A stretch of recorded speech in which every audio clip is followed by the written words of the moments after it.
This is Jim Kukrow, founder of the Author Marketing Institute, and you're listening to the Author Marketing Podcast. If you're unfamiliar with the Author Marketing Institute and this podcast, you can learn more by visiting www.authormarketinginstitute.com. We'll get to today's topic shortly, but first, a quick message. I wanted to use this short time today to simply thank you for all of you who have been listening to the Author Marketing Podcast since our launch in late 2014. It's simply been a blast to produce this podcast multiple times a week. And judging by the downloads and the reviews we've had so far, you really are enjoying it. So thanks very much. Of course, we'd still welcome more reviews if you have a moment and you want to give them. iTunes is the best place to go and leave a review. Just go to the podcast page on www.authormarketinginstitute.com and click over to the iTunes link from there. That will bring up iTunes, and you can easily leave a review right there. Also, if you want to help us out even more, how about posting a link to our podcast in your favorite writing group or email list or Facebook page where other authors you know hang out? It would only take you a moment to do so, and again, we would greatly appreciate it. So thanks again for listening. Your support means everything to us. And with that out of the way, let's move on to today's topic.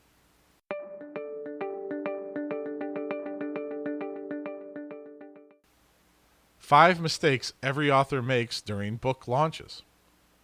Most people like to learn things the hard way. Instead of listening to the advice of those who've gone before them, they'd rather repeat the same mistakes.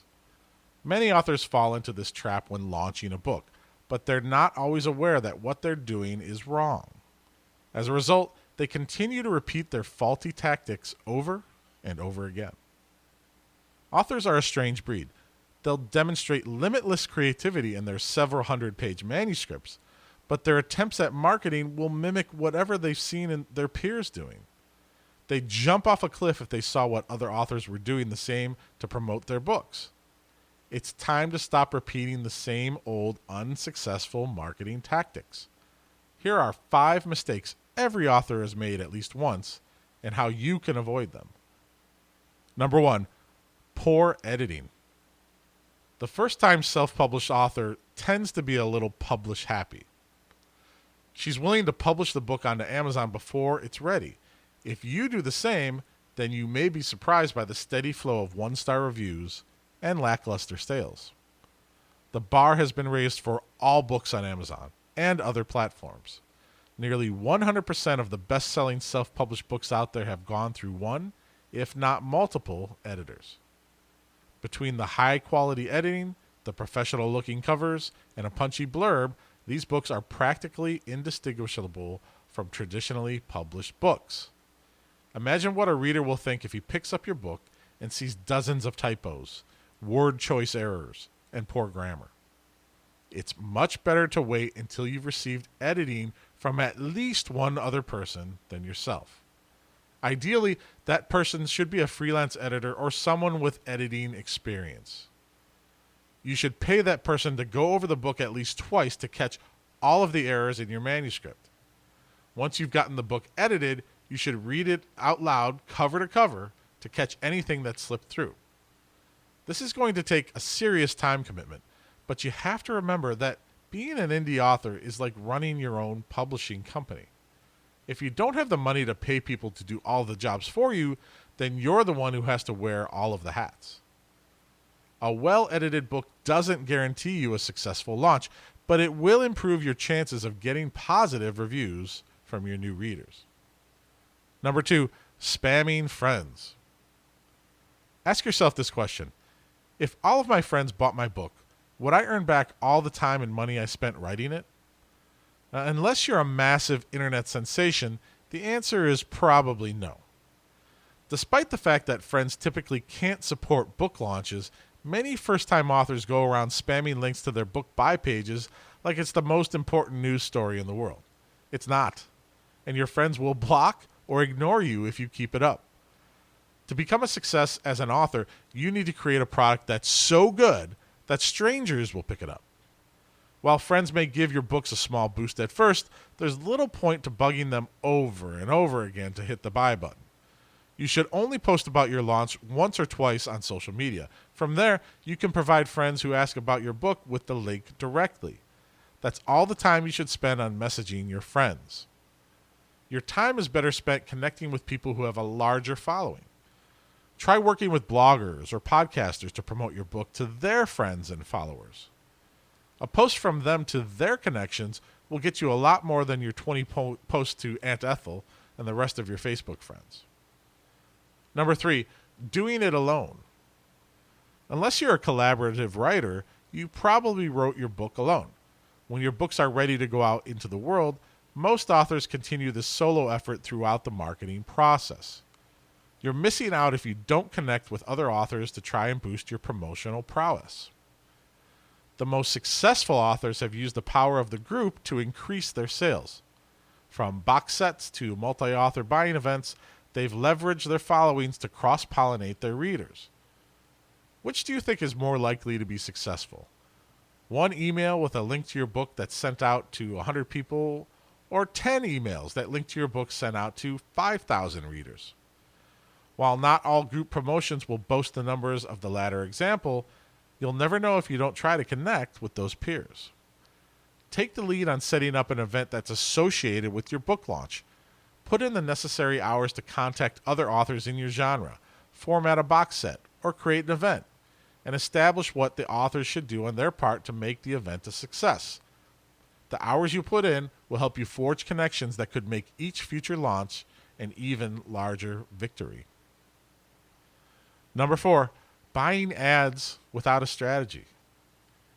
Email advertisers like BookBub, eReader News Today, and Kindle Books and Tips can provide your book with a major boost. If you've procured enough early reviews for your books, then you might even find yourself accepted to one of these promotions. It's easy to get excited about sharing your book with thousands of email contacts. What's harder is strategizing how these types of promotions fit in with your launch strategy. To effectively use promotional advertisements, you need to understand how the Amazon algorithm works. While it seems that getting your book as high in the rankings as possible would help your book to sell more copies, it's actually better to get 3 to 5 days in a row of consistent sales. This is why advertisements should spread out over the course of a few days to optimize their effect on your book ranking. Additionally, you should never take an advertiser's word for how many targeted readers it sends email blasts to. Look to sites like Kboards and search for threads on which advertisers have the best results. More often than not, you want to use established advertisers who have at least 3 positive testimonials from other authors. Consider how much value these authors have received for the amount of money they've contributed. Keep in mind that while many authors have gotten temporary sales bumps from these advertisers, very few have seen a promotion that gives them enough money to quit their day job. Number 5, expecting miracles. The first time most authors heard of the term book launch, it was likely in the context of some James Patterson level writer selling tens of thousands of books and reaching the New York Times bestseller list. The majority of authors will never experience something like this, and that's just fine. You should come into a book launch with the proper expectations. Hope for a big gain all you want, but expect that you'll sell a few books here and there and maybe pick up a fan or two. That's how most launches go if you avoid the above mistakes. Every so often, if everything goes right, you may get into an Amazon bestseller list or get a boost from the algorithm for a month or two. That's a best case scenario. If you let yourself get too disappointed by not launching your book to a $1,000 windfall, then you might get discouraged from working as hard on the next book and its marketing. Don't get yourself down.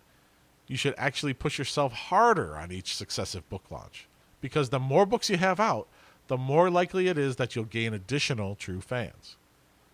Book launches should be small boosts in a long-term campaign that seeks to earn the living and fan base over the course of decades. The more you play the long game, both mentally and with your marketing, the better your chances are for success. Launching a book shouldn't be easy. Authors like to take shortcuts in marketing because they'd rather focus on writing the next book. This results in poorly edited manuscripts, spammy posts, and subpar solo endeavors. There is no shortcut. You need to build up the platform from which you launch your books in a slow and steady fashion. There are plenty of things to learn along the way. You'll make mistakes. It's inevitable. But as long as you keep moving forward and applying each lesson, you'll find increasingly creative ways to launch your book into the stratosphere.